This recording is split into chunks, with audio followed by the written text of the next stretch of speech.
Alejem. Bien, el tema de hoy es referente a una pregunta muy básica. ¿Tú pecas?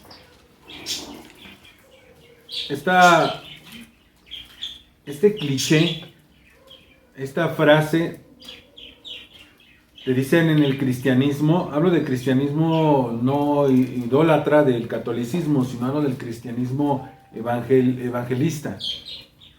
Si dicen que si tú dices que no hay pecado en ti, haces mentiroso a Dios. Por lo tanto, todos contestan que sí tienen pecado. ¿Pero esto es cierto? ¿Dónde lo dice? La referencia, ¿dónde está escrito? Y está en primera carta de Juan, capítulo 1, versículo 10, y dice así: si decimos que no hemos pecado, le hacemos a él mentiroso, y su palabra no está en nosotros. Si decimos que no hemos pecado, le hacemos a él mentiroso, y su palabra no está en nosotros. De entrada, si yo te escribo a ti una carta, la dirijo a ti, obviamente, si tú lees nada más una parte, donde yo le expreso, digamos, yo te expreso un enojo, pero no lees la conclusión, ni lees el antetexto, ni de qué me estoy refiriendo, obviamente tienes que leer toda la carta, ¿no es cierto? Yo quisiera leerla toda, pero sí hay partes donde se van a... Ahora sí que como en los niños, y todos aprendemos de la misma manera. Los primeros 5 minutos lo que agarraste, o las primeras 5 palabras. De entrada quiero que te quede bien grabado esto en la mente, que esto es sacar de contexto la escritura. Necesitas leer el antetexto, necesitas la carta completa. No puedes dar una interpretación de esta manera. Debemos leer toda la carta para ver a qué se refiere, si verdaderamente se puede, no se puede dejar de pecar. Este es un cliché muy usado, yo desde niño lo escuché. Y de hecho, y usan la frase, y eso hasta el catolicismo, es más, hasta han hecho post, así ponen de la hipocresía de la religión. El que esté libre de pecado que tire la primera piedra, ¿no es cierto? Uh-huh. Es igual, van en la mano. Como si fuera un permiso para poder pecar. Aún en ese caso, era una prostituta, estaban los acusadores. ¿Dónde estaban parados los acusadores? Una zona roja. La zona de la prostitución. ¿Qué estás haciendo allí? Es una zona que ellos frecuentaban. Y le traen a la prostituta al Mesías, no que el Mesías estuviera en la zona roja. Se la llevan y la encontramos la encontramos. ¿Y tú qué estabas haciendo ahí? ¿Y dónde está el hombre? La Torah, la ley, te marca que deben de ser los dos. En base a los testigos. Y nosotros somos testigos, sí. ¿Y el otro?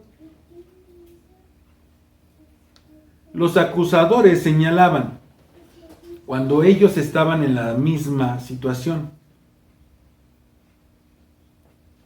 Esa es una mala interpretación. Se están dando permiso de pecar. El decir, el que esté libre de pecado que arroje la primera piedra.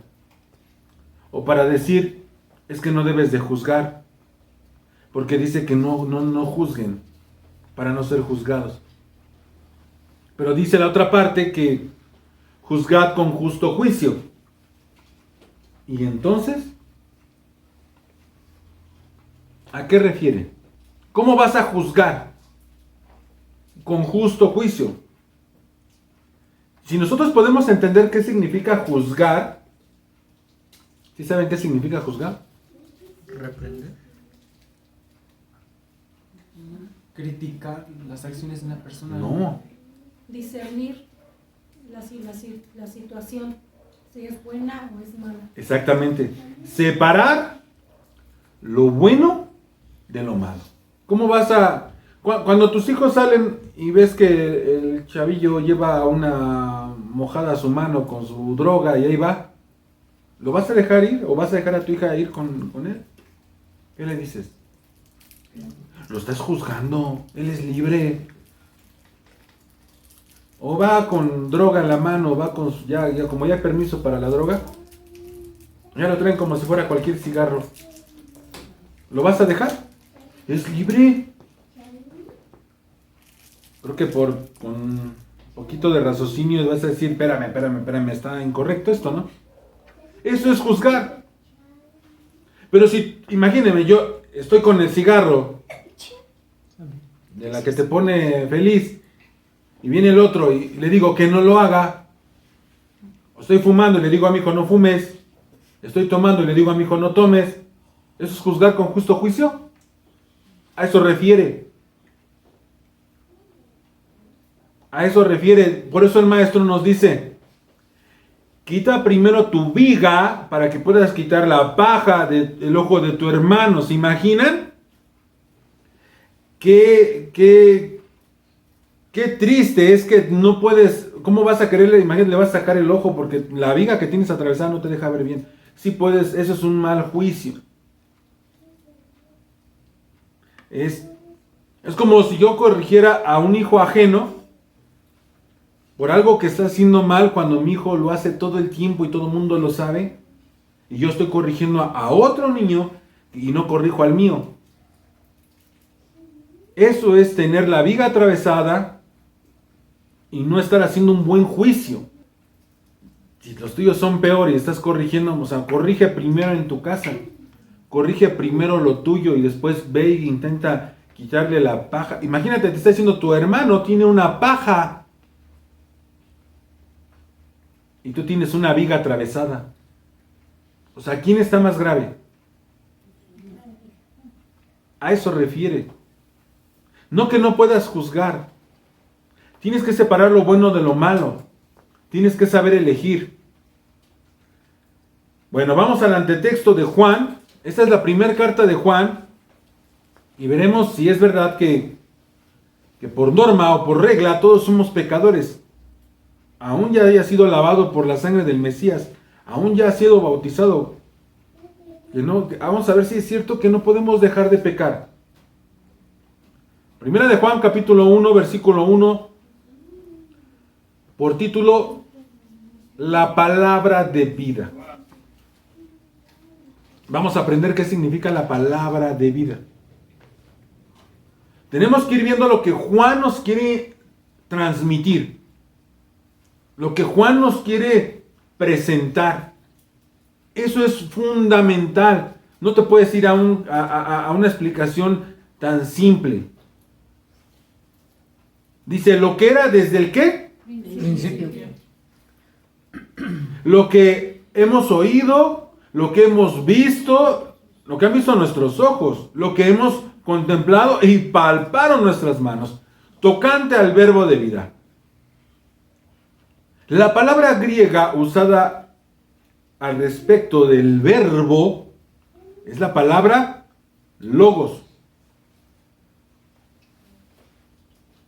Es la misma que usa Juan en el Evangelio, en la Buena Nueva de Juan, capítulo 1, versículo 1. Usa la misma palabra logos. ¿Qué es logos? La palabra, verbo, la encarnación de una idea, es decir, una promesa, es decir, un discurso, algo que fue dicho. Es predicar. Es un sermón. Es algo que prometió. ¿A quién se lo prometió el Eterno? A Abraham. Que por medio de su simiente, lo cual no está hablando de sus simientes, sino de la simiente, serían benditas todas las naciones, es decir, rescatadas por medio de su simiente. Por eso dice tocante a la promesa de vida. Palabra de vida. Entonces, la palabra que nos está refiriendo ahí, yo les pongo el texto para que ustedes lo vean. En lugar de decir tocante al verbo de vida, porque está hablando del maestro, porque dice lo que era desde el principio. Eso fue una promesa, eso fue una palabra prometida a Abraham. Lo que hemos oído, eso nos lo dijeron. Habéis oído, por eso Juan está hablándole a personas hebreas, personas no judías, judías nada más es de Judá. Está hablándole a los hebreos, a todo el pueblo aquel que ya conoce de Elohim. Y les dice, eso fue dicho desde el principio, es una promesa que ya nos habían dado. Es lo que habían escuchado, lo que ahora hemos visto con nuestros propios ojos, lo que contemplamos y lo que tocamos, lo que palpamos. La palabra, el verbo, esa idea realizada o encarnada. El discurso prometido que daría vida. Lo predicado referente a la manera de obtener vida. Esa promesa de vida que se dijo desde el principio. Que Juan escuchó, vio y palpó.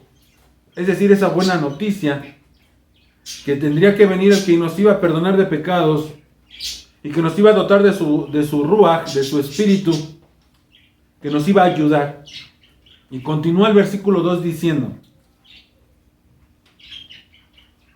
porque la vida fue ¿qué? Manifestada.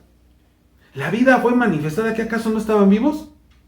La vida por medio del Mesías.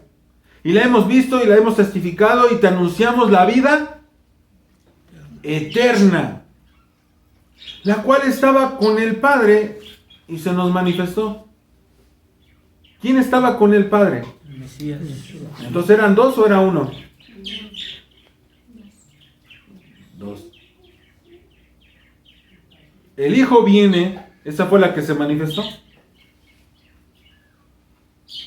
3. Lo que hemos visto y oído, eso les anunciamos. Lo que hemos visto y oído, les estamos diciendo para que también ustedes tengan comunión con nosotros, estemos en el mismo. Y nuestra comunión verdadera con el ¿qué? ¿Y con? ¿Los cuántos son? Estas cosas te escribimos para que tu gozo sea cumplido. Aquí está bastante claro sobre la encarnación de esa promesa, que ahora ya sabemos que se trata de su Hijo. Es el que escucharon, vieron y palparon. Ahora Juan nos explica que no existe ninguno que no requiera ser limpiado. Porque el pueblo desde el principio, limpiado de pecado, desde el principio, ¿por qué fue castigado? Por infringir la ley de Dios, por ser rebeldes, por no obedecer, por adoptar otros dioses. Por eso han sido, de hecho, hasta la fecha castigados duramente. Es más, el hecho de no reconocer al Hijo, ¿sí?, demuestra la falta del conocimiento de Elohim, la falta de sus profecías. Lo que dijo Daniel, lo que dijo David, Salmo 110, Salmo 40, versículo 6, Salmo capítulo 2, la profecía del Hijo, y lo niegan. Esto fue dicho desde el principio, no es nada nuevo, no es nuevo, ya era prometido. Juan estaba hablando, repito, a judíos, a hebreos, como lo quieras entender. Gente que conocía a Hashem. Gente que conocía la Torah, la palabra, que conoce a los profetas. Porque déjame decirte que tú no conoces a los profetas. Porque tú cómo puedes entender cuando dice que fue dicho desde el principio. En tu principio no existía nada de la palabra. ¿Cómo te puede ser dirigida esta palabra? ¿Cómo te puede ser dirigida la palabra si no es para ti? ¿Tú lo escuchaste desde el principio? No. Ni siquiera esperabas que se cumpliera la venida del Mesías. Así que Juan le está hablando a gente que está esperando esa promesa que le habían hecho a Abraham. Así que les debe de explicar Juan que ya se cumplió, que ya llegó, que ya se encarnó esa promesa, vino y se hizo carne. Que era lo que escribió, fue escrito por Daniel, por Salmos 2, prometido por el profeta David, 46, que iba a reemplazar el sacrificio de animales, Salmo 46, por el sacrificio y ofrenda no te agradaron, mas me hiciste tu siervo, vengo a hacer tu voluntad, vengo a morir. Estás hastiado de esos sacrificios. Porque por medio de esas profecías, Él prometió que nos limpiaría de toda anomía, de toda infracción a la Torá, de toda rebeldía, de toda falta a su ley, toda infracción. Sea infracción de plano para muerte o por ignorancia. Y fíjense bien cómo empieza diciendo, fíjense, aquí vamos a adentrarnos un poquito en el versículo 6, pero vamos al 5, dice, ¿alguien que le dé lectura? Dios es luz. Este es el mensaje que hemos oído de Él y os anunciamos, Dios es luz. No hay ninguna tiniebla en Él. Entonces, no hay tinieblas en Él. ¿Qué son tinieblas? Si decimos que tenemos comunión con Él y andamos en tinieblas, entonces estamos mintiendo y no practicamos la verdad. La verdad es Torah. La verdad es la ley. Si tú oyes esto y dices, ¿verdad? Pues sí, la verdad. Como la que dice mi mamá, dime la verdad, ¿no? O sea, no. Lo que tú conoces como verdad, lo describe, entramos a la palabra y te va a describir que está refiriéndose a los mandamientos. Y lo acabamos de leer precisamente hace un momento. Todos tus mandamientos son verdad. Todos. Todos tus mandamientos son verdad. Salmo 119, no recuerdo el versículo. Entonces, ¿qué nos está diciendo? ¿Qué es andar en tinieblas? En pecado. Vamos a ver qué es andar en tinieblas. Bien definido. Juan intenta mostrarles que su comportamiento es pecado, su comportamiento está infringiendo la ley. Les está mostrando que sí están practicando el pecado, aunque ellos dicen que no. Aquí lo que el Eterno pide, dices, entonces todos pecan, no. El Eterno está pidiendo que si a ti te estés reprendido en base a la palabra, en base al mandamiento, que eso no lo debes de hacer, ¿qué debes de hacer tú? Dejar de hacerlo. Eso se llama arrepentimiento. Entonces lo que quiere hacer Juan, los quiere orillar porque está hablando en Hebreos, que todavía no conocen la buena nueva, no conocen que ya vino el Mesías, no saben que ya encarnó, no saben que ya vino, murió y resucitó y se sentó a la diestra del Padre, y eso es lo que les trata de explicar. Entonces, ellos andan practicando pecado, no porque no se pueda andar sin pecado, sino que les está diciendo que están en tinieblas. La palabra tinieblas es la palabra griega skotos. Dices, pues no me dice absolutamente nada. Para eso tenemos que ir a la definición más profunda del Strong, por eso es la concordancia fuerte. Oscuridad refiere, y se los estoy subrayando, a ya sea física o moral. Física o moral. El principio, estoy hablando de lo subrayado, del pecado con sus resultados, sus ciertos resultados. O sea, el principio, o sea, tú físicamente y moralmente. Porque nosotros podemos andar en obscuridad física. ¿Y cómo sería física? Yeshua nos enseñó que si enfermamos es porque pecamos. Esa es la oscuridad física. Así de simple. ¿Para qué redundar más? ¿Para qué dar más vueltas? Y de hecho, por eso he estudiado lo que son las sefirot, lo que han sido las virtudes del Gesed, de Geburah, del Dad, del Hod, de todas, ¿sí? Para poder caminar en el reino, que es el Malkut. Todo eso porque cada parte que te duele, rectificas y se quita. O sea, es una manera que el Eterno nos transmite cómo podemos corregirnos y ser quitado el castigo. Por eso decía Yeshua, vete y no peques más. No sea que te venga un mal peor. Ese es el gran problema. Que si yo, porque pues soy curado de una cosa, pero ya, no te va a regresar esa, te va a regresar una peor. Vete y no infrinjas más la ley. Entonces, ¿cuáles serían? Esa es la física, ya la tenemos bien clara. Entonces está enfermo, es algo claro. Es algo que se ve físicamente. Eso es andar en tinieblas. Entonces, si Juan les está expresando eso, dice, estás en tinieblas, ¿qué acaso no te ves? ¿Cómo dice? Llega Yeshua, ve a la encorvada, se acerca, dice, esta la ha tenido Satanás, la ha tenido encorvada por 18 años. Dice, si es Sabbat, debe de descansar. Y tú con esa autoridad, tú puedes, aunque sea Sabbat, puedes orar por una persona y que sea sanada. ¿Para qué? Para que sea liberada y sea en reposo. Y de esa manera le dio libertad. ¿Se dan cuenta? Eso es físicamente. Juan está viendo que físicamente hay faltas a la Torá. Si aún la mujer cananea viene y ay, es azotada mi hija y la procura matar. Y por su fe la curó. Así que, ahora, ¿cuál sería la moral? La moral refiere a tus costumbres que estás infringiendo. Ojo, tus costumbres.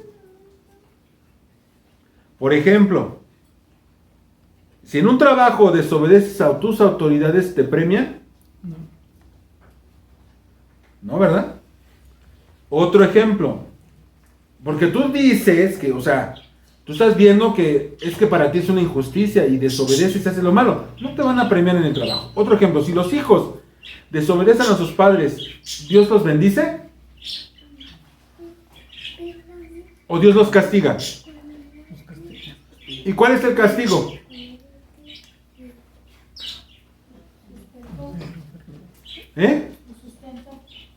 Los días se acortan.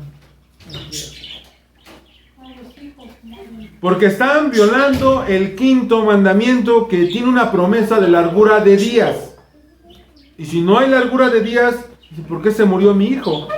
Esto se oye bien crudo y muy fuerte, pero porque tú no le enseñaste que te debe de respetar, que te debe de honrar. Entonces, si no hay largura de días es porque no lo cumpliste, así de simple.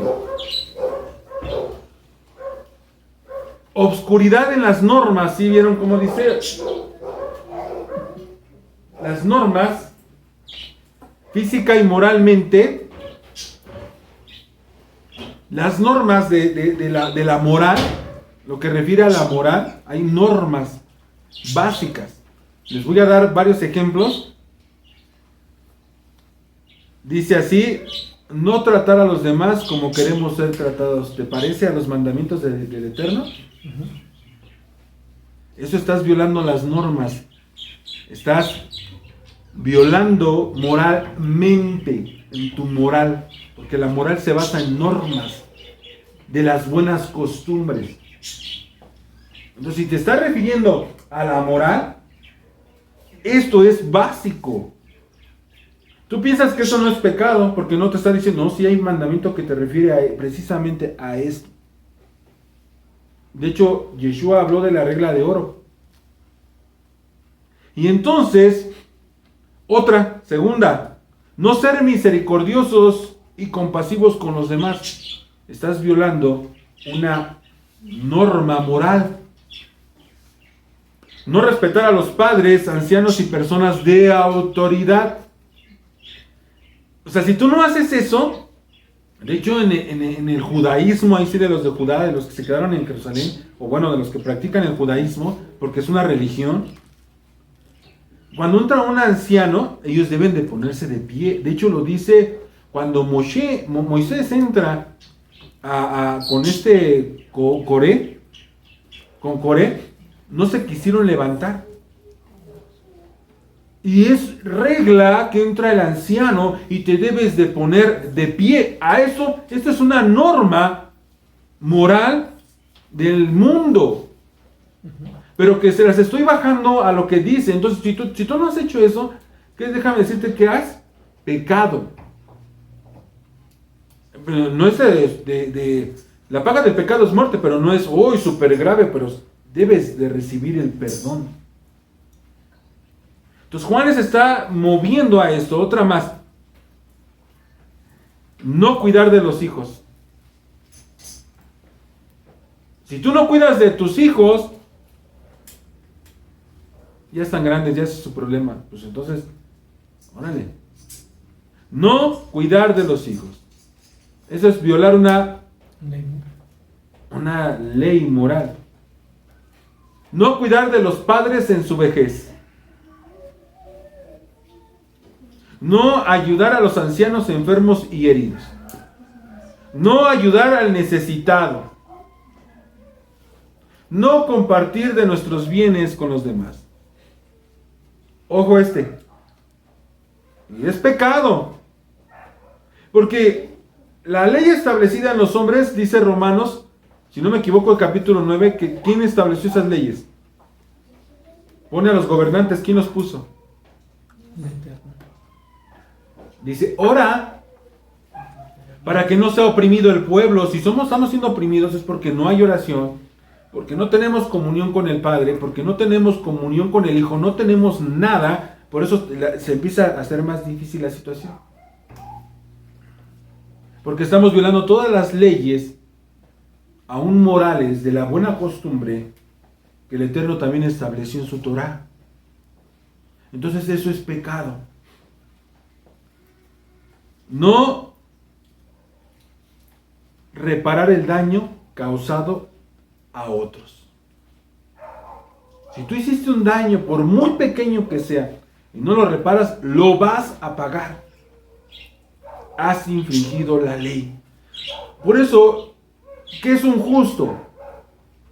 Aquel que obedece la ley de Dios y la ley de los hombres. Eso es lo que debemos de comprender.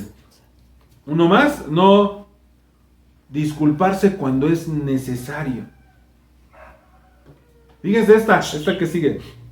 No tener una ocupación honorable, es decir, trabajo, estudiar o atender tu hogar. Estás infringiendo una ley moral. Esta. No cumplir las promesas. Esta se va a ver en esta parashá de este Shabbat. La número 41. Matot. Matot. Se me fue bien. Matot, que significa tribus. Y habla de las promesas, de lo que dices. Entonces, de hecho ya está, hago el comercial, ya está, va a estar en YouTube. Lo estamos haciendo. Esto parece para niños. Lo estoy haciendo con Betorá, la ovejita Beto, y la estoy transmitiendo por YouTube. Y así vamos a hacer todas las parashás, pero esto parece para niños. Pero para un adulto le es más fácil. Vas a comprender la parashá muy rápido. ¿Ven?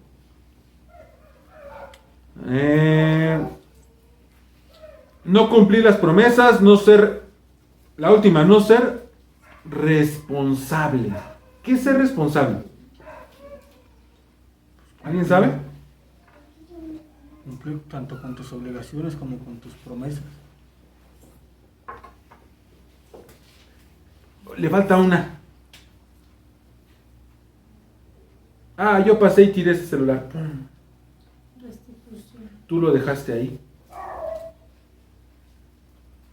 De todo lo que yo haga, yo soy responsable.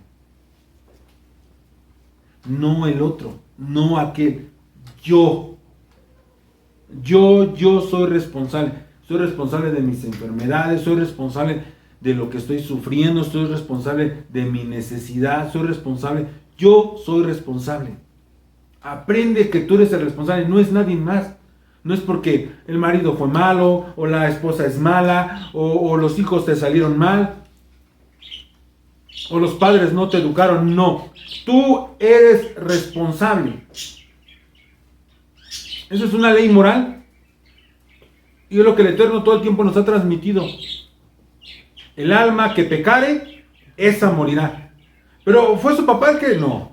Si su papá fue malo y él fue bueno, él vivirá y el papá morirá. Sí, pero si el padre fue bueno y el hijo fue malo, el padre morirá y el hijo vivirá. Por las obras que tú hagas, por eso vivirás o morirás. He ahí la importancia de obedecer la ley moral.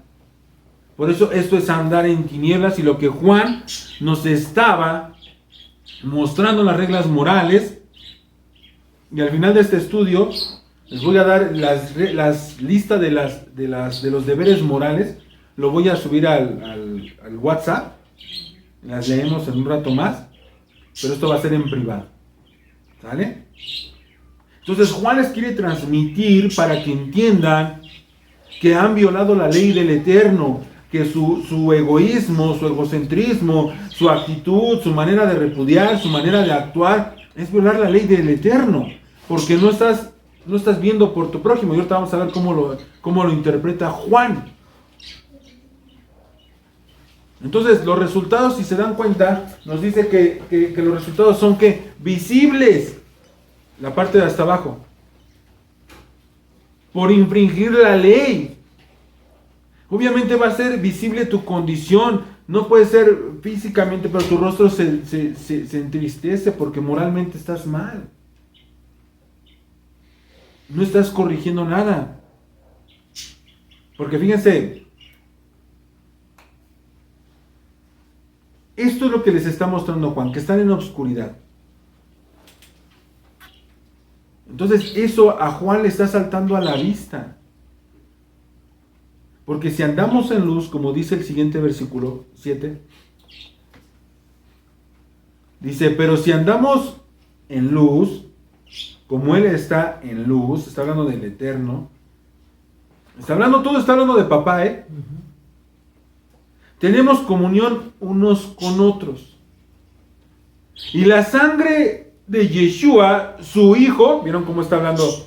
Si tienes comunión, andas como en luz, como Él anda en luz, está hablando del Eterno. Él mora en la luz, no en las tinieblas. Por eso luego menciona al Hijo.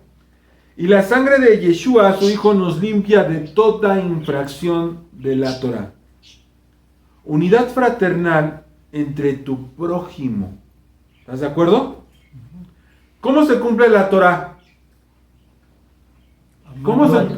Amando a tu prójimo como a ti mismo.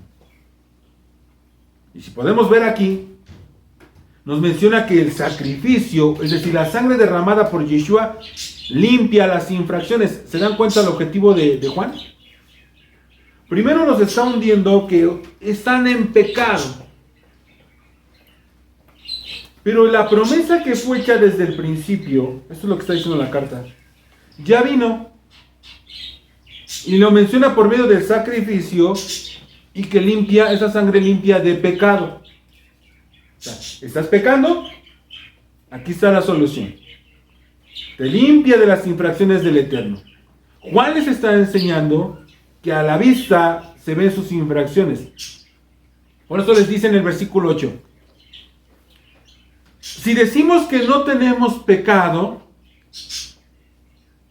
nos estamos engañando a nosotros mismos y la verdad no está en nosotros. Si confesamos nuestros pecados, Él es fiel y justo para perdonar nuestros pecados y limpiarnos de toda maldad. Si decimos que hemos pecado, que no hemos pecado, le hacemos a Él mentiroso y su palabra no está en nosotros. Su Torah no está en nosotros. Ahora, aquí para poder, estos 3 versículos, para darles una buena interpretación en base a lo que ya leí, aquí debemos de ver en qué está presente, pasado o futuro. Pasado, no hemos pecado. Juan, esto es básico, creo que es del kinder, no es cierto. Es algo básico. Juan les está enseñando antes de que puedan creer o después. Antes Antes de que seas limpiado por la sangre. Antes del bautismo, no después del bautismo. La carta de Juan refiere antes de ser perdonados. Antes, por eso les dice, Él es fiel y justo para perdonar sus pecados y limpiarlos de toda maldad. ¿Qué es maldad? Aquí no me toca anomía. Fíjense bien la siguiente adiquia. 93 adiquia del Strong griego. Iniquidad, maldad. Ahí está la palabra compuesta siguiente. Vámonos a la ayuda de los estudios del estudio de la palabra. Y nos dice así para poder... ¿Qué estaba diciendo Juan? Que te va a limpiar de todo esto. La palabra a, como se los he enseñado, la palabra a significa en el griego no. Dike es justicia. ¿Qué quiere decir? Sin justicia. Sin justicia. Es decir, injusto. Te va a limpiar de toda injusticia. Es una violación de las normas de Dios. Ya vimos que son normas que trae la desaprobación divina. Te va a limpiar de toda esa desaprobación divina que tienes delante del Eterno. Lo que es contrario a sus justos juicios. Lo que Él aprueba. Él te va a limpiar de todo eso, lo cual ya no te aprueba. Hasta aquí dices, no, pues ya está. Entonces, ¿qué les está diciendo? Si tú dices que no hay pecado en ti, Él les está mostrando que sí hay pecado en ellos. Antes de ser limpiados por medio del Mesías. Hizo lo mismo que Pablo. Ya hemos juzgado que el judío ha pecado porque se ha apartado de la Torá. Ya hemos condenado también a los otros que ni conocían a Dios, eso es tan peor. Pero todos han pecado. Debemos de dejar de pecar. Por eso dice, si decimos que no tenemos pecado, es decir, yo no necesito a Yeshua, nos estamos engañando a nosotros mismos y la verdad no está en ti. No es que yo conozco la verdad, es la Torah, dice el judío, el hebreo. No, espérate, yo no necesito, yo estoy bien. ¿Qué le dijeron a Yeshua?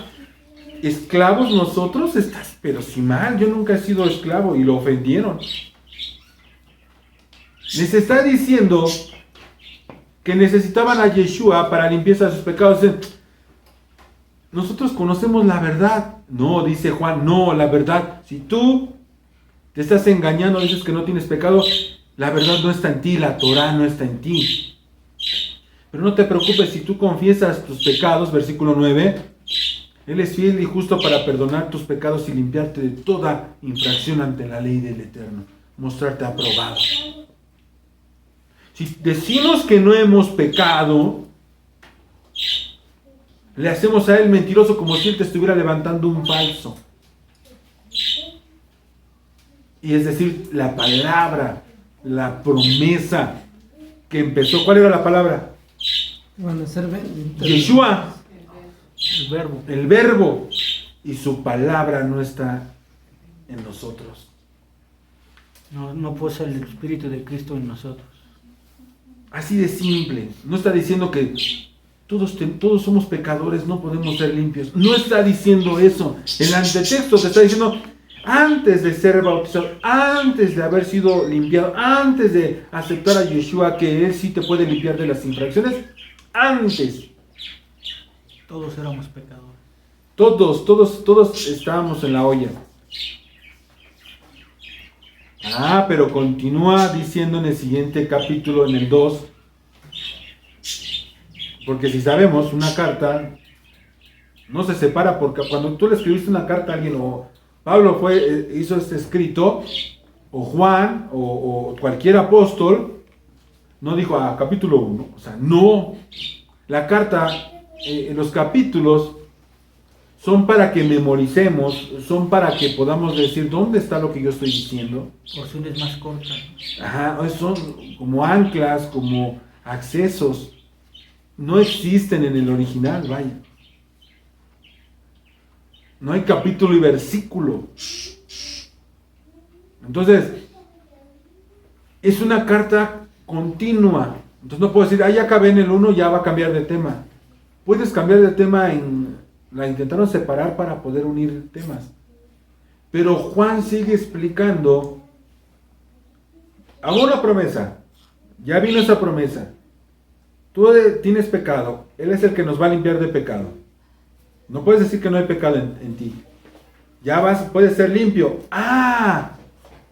Pero si tú pecas después, ahora va a hablar en tiempo futuro. Y te vamos a mencionar lo peligroso que es el pecado. ¿Y qué pasaría? Fíjense bien cómo inicia. ¿Qué dice por título? Cristo es una palabra que fue inventada, que es como ungido, refiere a ungido. Y la palabra ungido refiere a lo que dice Isaías, que dice que el espíritu, el ruach del Eterno está sobre de él. Por tanto me ha ungido para dar vista a los ciegos, sanar a los enfermos. O sea, el que tiene el poder de parte de Elohim, su hijo, es el Mesías. Él es nuestro abogado. Hijitos míos, estas cosas les estoy escribiendo para que no que... Ay, Juan, pero si tú acabas de decirnos que todos somos pecadores. A ver, sí. Pero te está diciendo que no peques.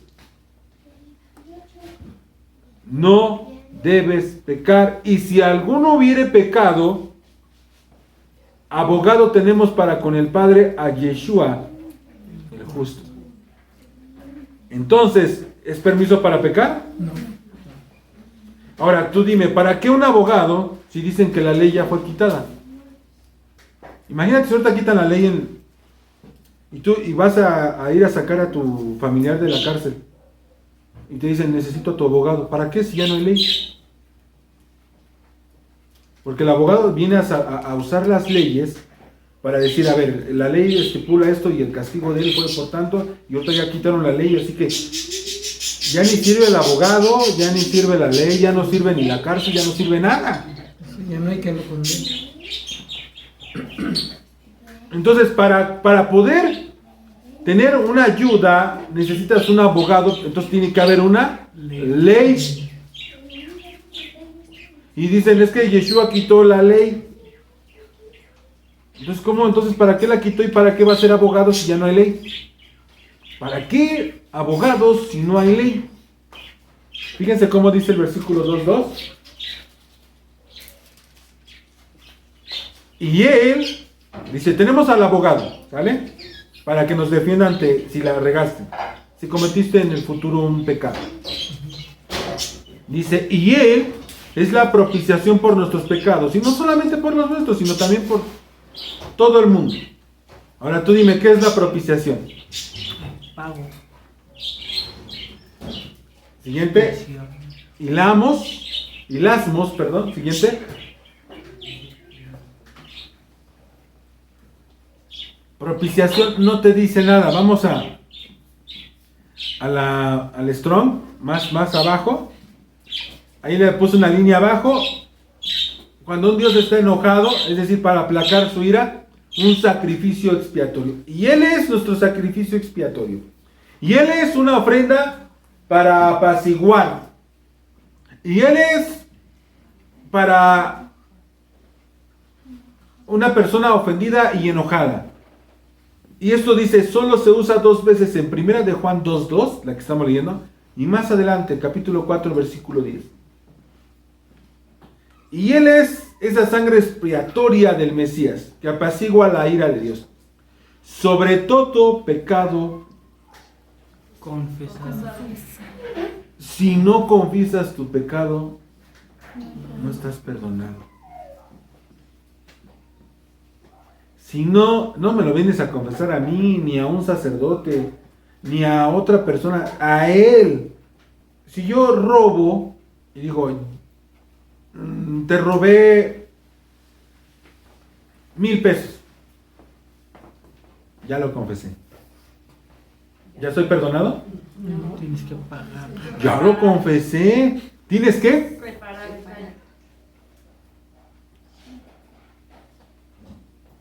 Así de simple. Debemos reparar el daño. Él nos pide que confesemos, y reparar el daño es arrepentirse. No seguir haciéndolo, no estar pecando, no estar infringiendo la ley. Entonces Él es nuestra propiciación, Él es quien apacigua la ira del Eterno. Entonces, como dice, y Él es el sacrificio, el que apacigua la ira